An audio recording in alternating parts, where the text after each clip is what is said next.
Assalamualaikum warahmatullahi wabarakatuh. Waalaikumsalam warahmatullahi wabarakatuh. Perkenalkan, nama saya Muhammad Gibran Zidani Setiawan, NPM 203111438, kelas SI20D. Di sini saya sebagai manajer ingin memperkenalkan rekan-rekan kelompok kami. Saya Mia Yusuf Fauzia, NPM 20311116. Saya Ayu Amalia dengan NPM 20311118. Saya Rati Siti Jamilah 20311421. Akan Januarsyah NPM 203111123.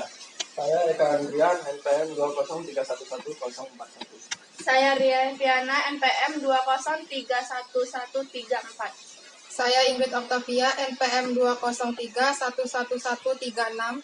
Saya Niwayana Ayu Sekar Aprilia NPM 203111125. Oke, terima kasih. Sebelumnya saya akan menjelaskan mengenai apa itu MBO. MBO adalah suatu proses persetujuan terhadap objektif di dalam suatu organisasi sehingga manajemen dan karyawan menyetujui objektif ini dan memahami apa posisi mereka di dalam organisasi tersebut. MBO adalah proses partisipatif secara aktif melibatkan manajer dan para anggota dalam setiap tindakan di organisasi. Saya akan menjelaskan mengenai pembuatan MBO dalam suatu organisasi. Contoh organisasinya adalah perusahaan keripik pisang. Keripik pisang merupakan makanan yang terbuat dari pisang yang diiris tipis kemudian digoreng dengan rasa yang berbeda. Setelah itu, saya ingin membuka perusahaan keripik pisang dengan memanfaatkan hasil perkebunan pisang yang cukup banyak di Lampung. Saya tertarik untuk membuka keripik pisang ini, karena keripik pisang termasuk jajanan khas di Lampung. Di sini saya menyediakan berbagai varian rasa, seperti rasa coklat, keju, susu, mocha, dan masih banyak lagi. Alasan saya ingin membuka usaha ini karena menurut saya keripik pisang banyak dijadikan oleh khas Lampung bagi wisatawan yang datang ke Lampung. Dalam membuat usaha ini, tentunya memiliki strategi yang diperlukan untuk membantu saya dalam memulai dan menerapkan strategi yang tepat untuk keripik pisang ini. Strategi tersebut diantaranya membekali diri dengan kursus dan pelatihan yang tepat, mempersiapkan keperluan produksi yang tepat, cermat dalam memilih bahan yang bagus, dan lain sebagainya. Langkah-langkah yang saya ambil dalam usaha keripik pisang ini adalah 1. Mengasah kemampuan dan kompetensi dengan mempelajari terlebih dahulu seputar keripik pisang. Sebagai contoh, saya ingin membuka usaha keripik pisang, maka saya juga harus mempelajari segala sesuatu tentang keripik pisang. Dan juga mempunyai skill yang mumpuni untuk membuat hasil produksi yang bermutu. 2. Membuat perencanaan. Sebelum mengaplikasikan ide bisnis tersebut menjadi kenyataan, maka akan dilakukan perencanaan yang matang. Karena itu akan membantu saya untuk menjalankan bisnis ini. Konsep bisnis keripik pisang apa yang saya inginkan, serta lokasi usaha hingga cara mempromosikan keripik tersebut. 3. Menentukan lokasi yang strategis serta teknik pemasaran. Sebelum memulai usaha, yang paling penting adalah teknik pemasaran, di mana saya harus mencari konsumen dengan cara mempromosikannya melalui internet dan media sosial. 4. Menyiapkan peralatan bisnis keripik pisang. Setelah itu, saya bisa memulai bisnis ini dengan menyiapkan peralatan yang dibutuhkan untuk bisnis keripik tersebut. Dan tidak sungkan untuk melakukan survei harga. Karena bukan tidak mungkin saya bisa mendapatkan harga yang relatif murah, namun saya juga akan memastikan kualitasnya. 5. Rekrut pegawai.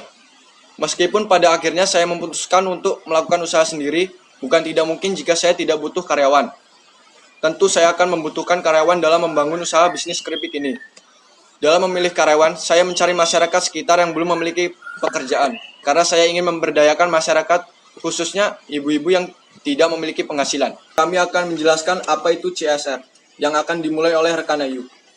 CSR adalah singkatan dari Corporate Social Responsibility, merupakan suatu mekanisme perusahaan dalam mengintegrasikan sebuah perhatian terhadap lingkungan sosial ke dalam operasi dan interaksi dengan stakeholder yang melampaui tanggung jawab sosial terhadap bidang hukum. Kemudian tujuan dari CSR perusahaan tersebut, perusahaan yang menjalankan unit program CSR sebenarnya dengan sasaran yang sudah ditargetkan.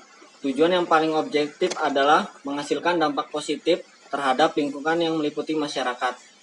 Adapun beberapa tujuan dari CSR itu sendiri, yang pertama kontribusi pada pengembangan lingkungan dan masyarakat sekitar, menangkap sumber daya manusia yang berkualitas dan potensial, mengurangi risiko perusahaan terhadap korupsi dan kerugian, sebagai pembeda perusahaan dengan perusahaan alternatif lainnya, membina hubungan yang masuk akal dengan masyarakat di luar perusahaan, potensi biaya, CSR akan mengurangi jumlah pajak yang dibayarkan oleh perusahaan, dan yang terakhir menjalin hubungan yang masuk akal dengan pemangku kepentingan di luar seperti pemasok. Nah, itulah pembahasan mengenai definisi CSR dan tujuannya bagi perusahaan. Adapun keuntungan CSR terhadap perusahaan, yang pertama ada mereduksi resiko bisnis perusahaan. Di tengah kerumitan masalah, perusahaan sangat penting bagi keberhasilan bisnis. Keputusan orang-orang dapat mengganggu kelancaran bisnis perusahaan. Ada kasus yang berantakan, maka harganya untuk recovery jauh lebih 2 kali lipat ketika dimasukkan ke depan dengan anggaran untuk melakukan program tanggung jawab sosial perusahaan. Sehingga pelaksanaan tanggung jawab sosial perusahaan sebagai langkah awal untuk mencegah hubungan yang memburuk dengan pemangku kepentingan menginginkan perhatian. Keuntungan selanjutnya, melebarkan akses sumber daya track record yang baik dan masuk akal dalam pengolahan tanggung jawab sosial perusahaan. Dapat menjadi keunggulan kompetitif bagi perusahaan yang akan memfasilitasi desas-desus berkat sumber daya yang diinginkan perusahaan. Keuntungan selanjutnya yaitu membentangkan akses menuju market. Investasi yang disematkan untuk perusahaan ini, program tanggung jawab sosial akan menjadi awalan bagi perusahaan untuk peluang yang lebih besar, termasuk di dalamnya membina loyalitas klien dan menembus pasar baru. Keuntungan yang terakhir, mereduksi biaya. Banyak contoh seperti penghematan nilai yang akan dilakukan dengan melakukan corporate social responsibility, misal limbah pabrik olahraga ke dalam metode praktikan. Selain menghemat harga produksi, juga membantu membentuk barang dagangan limbah ini lebih aman untuk pengaturan. Manfaat CSR untuk masyarakat. Yang pertama, meningkatkan kesejahteraan masyarakat dan lingkungan yang meluas. Yang kedua, hadirnya beasiswa untuk anak muda tidak mampu berada di daerah tersebut. Dan yang ketiga, adanya pembangunan pedesaan fasilitas masyarakat yang bersifat sosial dan bermanfaat bagi masyarakat umum yang ditempatkan di sekitar perusahaan ditemukan. Manfaat CSR bagi perusahaan. Yang pertama, tingkatkan citra perusahaan. Yang kedua, mengembangkan kerjasama dengan perusahaan yang berbeda. Yang ketiga, penguatan brand perusahaan di masyarakat. Yang keempat, membedakan perusahaan dengan kompetitornya. Yang kelima, memberikan inovasi untuk perusahaan. Setelah itu, saya akan menjelaskan mengenai materi MBO. MBO adalah suatu proses persetujuan terhadap objektif di dalam suatu organisasi sehingga manajemen dan karyawan menyetujui objektif ini dan memahami apa posisi mereka di dalam organisasi tersebut.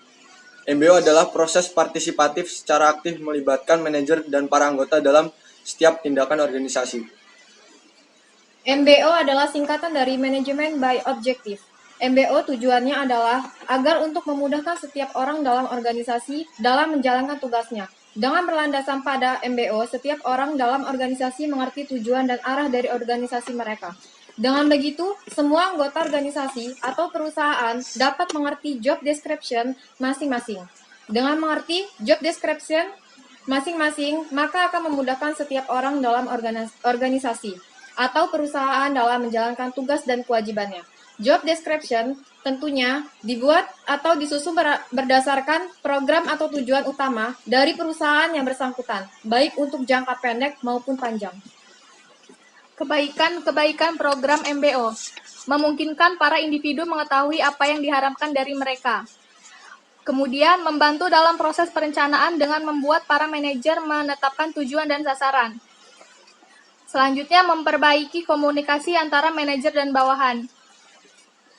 Membuat individu lebih memusatkan perhatiannya pada tujuan organisasi, dan membuat proses evaluasi lebih dapat disamakan melalui pemusatan pada pencapaian tujuan tertentu. Kelemahan MBO mempunyai dua kategori. Yang pertama, kelemahan yang melekat mencakup konsumsi waktu dan usaha yang cukup. besar dalam proses belajar untuk menggunakan teknik-teknik MBO, serta meningkatkan banyaknya kertas kerja. Yang kedua, menyangkut masalah pokok yang harus dikendalikan oleh program MBO. Ini adalah produk yang akan kami pasarkan. Sekian dan terima kasih atas presentasi mengenai materi MBO dan CSR. Saya tutup. Wassalamualaikum warahmatullahi wabarakatuh. Waalaikumsalam warahmatullahi wabarakatuh.